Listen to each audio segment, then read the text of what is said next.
Do you want to nuke your neighborhood without looking too suspicious and maybe only using household items? Well, you might be in luck, as you could create a devastating sugar bomb and annihilate your surroundings using the untapped power of sugar energy. Sugar already comes in a powder form, ready to be set on fire. However, if you increase the surface area of the sugar by milling it very fine, you can further accelerate this reaction to the point where it becomes explosive. This is what happened in February 2008 in Port Wentworth, Georgia, when a dust cloud of microscopic sugar particles ignited and caused a massive explosion at the sugar manufacturing facility, resulting in the death of 14 people. You can make a lot of explosive stuff with sugar, from sugar pies that erupt like volcanoes to propellant capable of sending small rockets flying up to 1 kilometer in the air.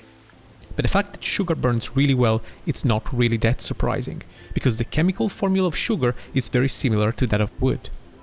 Wood is made mainly of cellulose, which is a polymer made up of glucose residues. Glucose formula is C6H12O6, and that of cellulose is C6H10O5. So sugar burns readily as well as wood to give off energy.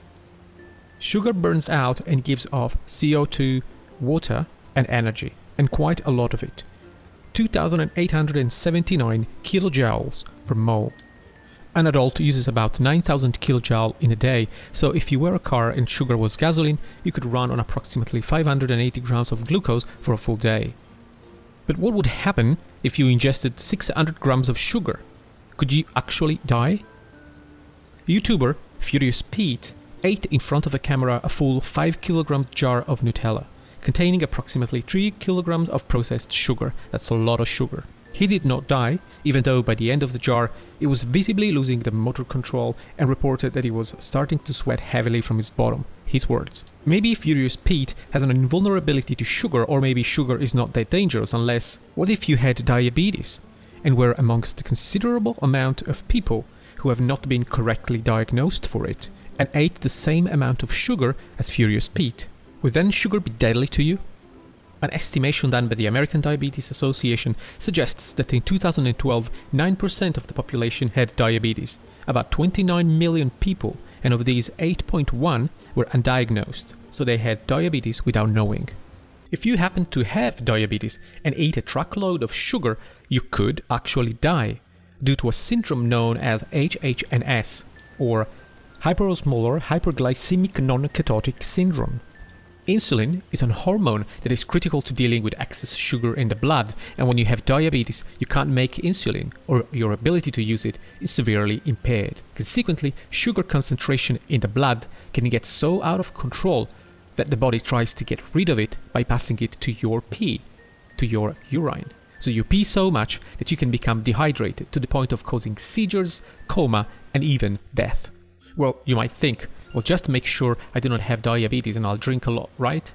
You may be right, but the problem is that sugar is also addictive, like cocaine, and you could, with a bit of patience, slowly poison someone with it. As it turns out, we know that sugar activates two brain regions called the mesocortical limbic system and the amygdala, that are activated as well as a result of cocaine abuse.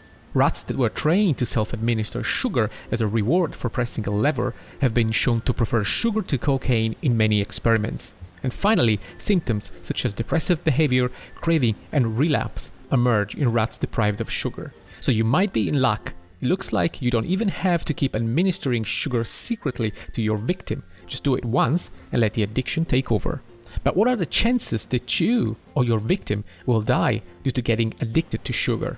Your body can produce your own glucose. Glucose, the substance that literally fuels your brain, and every single cell in your body is manufactured in the liver. That's the way your body makes sure you can never run out of it. Which is exactly what people with von Gierk's disease can't do. Their liver cannot make glucose, which causes all sorts of problems, and they are the only people that really and literally need sugar from their diet to remain healthy. In fact, it may not be as satisfying as drinking a can of Coke or eating popsicles, but technically, everybody else do not need to eat sugar, because the liver can produce all the glucose you need from the fat you eat and from the fat reserves in your body. And by the same token, sugar can be converted into fat in the liver as a form of long-term storage. The reason your body can make sugar is twofold.